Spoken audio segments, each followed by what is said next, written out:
네, 여러분 반갑습니다. 이명표 칼럼입니다. 자, 오늘 준비한 경기는 오늘 발매된 프로토 승부식 105회차 경기고요. 9월 9일 토요일에 치러질 북중미 네이션스 리그 두 경기 분석으로 준비를 했습니다. 자, 오늘의 첫 번째 경기는 그레나다와 수리남의 맞대결이고요. 두 번째 경기는 자메이카와 온두라스의 경기로 분석했습니다. 자, 두 경기 모두 배당이 어느 정도 차이가 있는 만큼 왜 정배당을 갈 만한 이유가 있는지에 대해서도 살펴봤어야 했는데요. 자, 먼저 오늘의 첫 번째 경기 그레나다와 수리남의 맞대결부터 살펴보도록 하겠습니다. 자, 먼저 홈팀 그레나다입니다. 그레나다는 많은 분들께서 생소한 나라의 이름이기도 한데, 자, 피파 랭킹 174위고요. 지난 네이션스 리그에서 미국과 엘살바도르와 한 조에 묶였지만 리그 A에서의 경쟁력을 그다지 보여주지 못하고 있고요. 승리 없이 리그 A의 잔류에 그쳤다라고 볼 수 있습니다. 자, 그래도 잉글랜드 하브리그 팀에서 뛰는 선수들이 꽤나 많이 있는데 나름대로 카리브해에서는 전력이 괜찮은 편으로 평가를 받습니다. 자, 그리고 전반적인 신구 조화가 괜찮은 편이긴 하지만 선수들의 경험이 천차만별이고요. 대부분의 베테랑 선수들은 자국 리거들이라서 실력적으로는 아직 세계적인 모습을 보여주기에는 부족하고, 어린 선수들의 잠재력을 믿기에는 메이저 대회뿐만 아니라 A매치 경험 자체가 많지 않기 때문에 선수 개개인의 특성이 천차만별이고, 오히려 이러한 부분이 조직적인 면에서는 마이너스가 될 가능성도 없지는 않을 것이다. 신구 조화가 나쁘지는 않지만 여전히 베테랑들은 자국 리거라서 실력이 부족한 상황이고, 어린 선수들은 경험이 부족해서 오히려 조직적인 면에서 우려를 낳을 수도 있다 정도로 생각했습니다. 다음은 원정팀 수리남입니다. 자, 수리남 같은 경우는 피파 랭킹 46이고요. 선수단 가치도 꽤나 높은데, 자, 지난 2022년 월드컵 예선에서는 탈락했다. 하지만 캐나다와의 최종전에서 한계를 드러내면서 대패를 기록했는데, 자, 어느 정도 문호를 개발하면서 전력을 서서히 올려가고 있는 상황이다. 자, 네덜란드 출신 수리남 혈통 선수들을 대거 합류시킨 것이 결정적이었는데, 자, 우니온에서 뛰고 있는 베커가 우측 다리 부상이 생기면서 엔트리에 합류하지 못했습니다.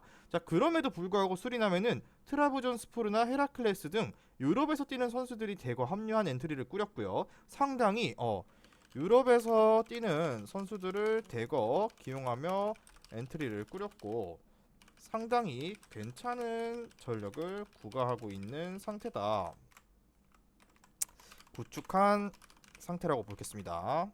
자, 그렇기에 나이에 비해서 A매치 경험이 많다는 것이 변수기는 하지만 수리남 대표팀을 선택한 지 얼마 되지 않았고요. 이제야 A매치를 뛰게 된 케이스가 많은 것일 뿐입니다. 자, 이러한 선수들이 실력적으로 가려져 있거나 했던 것은 아니라고 보는 것이 옳다고 보고요. 오히려 이번 경기 수리남이 정배당을 받을 만한 이유는 충분하다라고 생각했습니다. 자, 그렇기에 이번 경기는 당연히 수리남의 승리를 예상합니다. 왜냐? 일단 수리남이 문호를 개방했고 수리남계 네덜란드 선수들을 수혈하면서 팀의 퀄리티를 양껏 올렸습니다. 아직 북중미 최강급인 캐나다만큼은 되지 않지만 카리브해 내에 있는 국가들 내에서는 가장 강한 전력을 가지고 있다고 해도 무방할 정도인데요.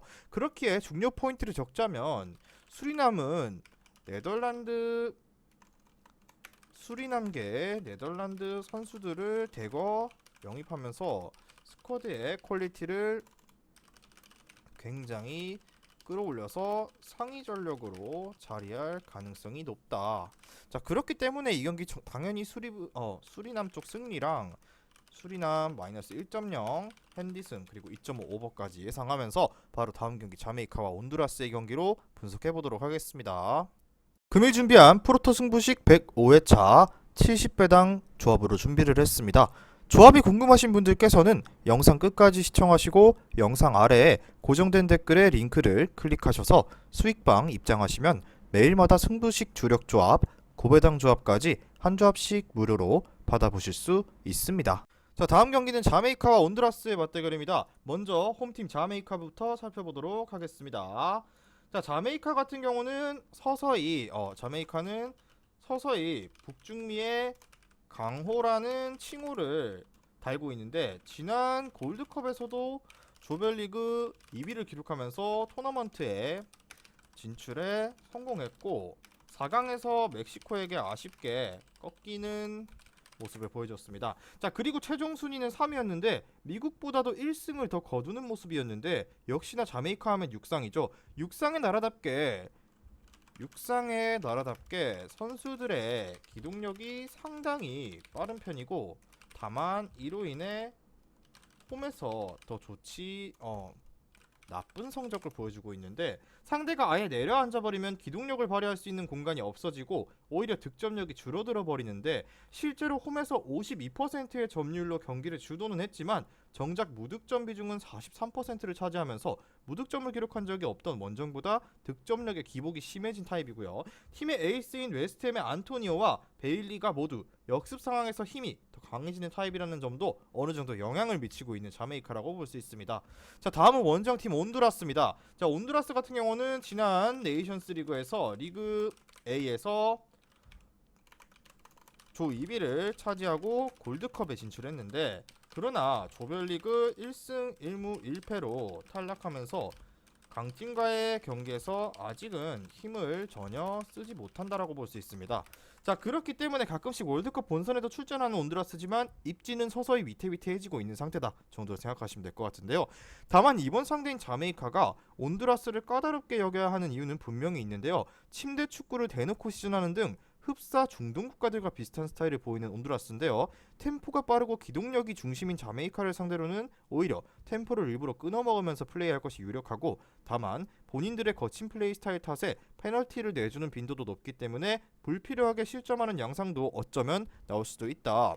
다만 전술적인 측면에서 보면 어느 정도 자메이카를 힘들게 만들 전술을 구사할 수 있지만, 다만 거친 플레이로 인한 불필요한 실점을 PK 실점을 내주는 것은 여전히 약점이다라고 볼 수 있습니다. 그렇기에 이 경기 결론을 말씀드리자면 당연히 언더 쪽을 추천드리겠습니다. 왜냐? 자메이카는 상대가 대놓고 내려앉으면 오히려 득점력에 기복이 생긴다고 말씀을 드렸고, 온두라스가 이 점을 이용하면은 본인들의 특징인 침대 축구를 대놓고 구사할 수도 있습니다. 다만 온두라스 역시 거친 스타일 때문에 불필요한 실점이 나온다는 것도 감안했을 때 역시나 저득점 쪽 접근을 예상하고, 자메이카도 잉글랜드 출신 선수들을 소집시켰고 전력이 매우 향상된 상황이라는 점을 봤을 때 자메이카의 일반승 정도는 노려볼 만한 메리트가 있다. 다만 핸디캡의 경우는 핸디캡 무승부 쪽 접근을 권장드려 보면서 중요 포인트를 적자면,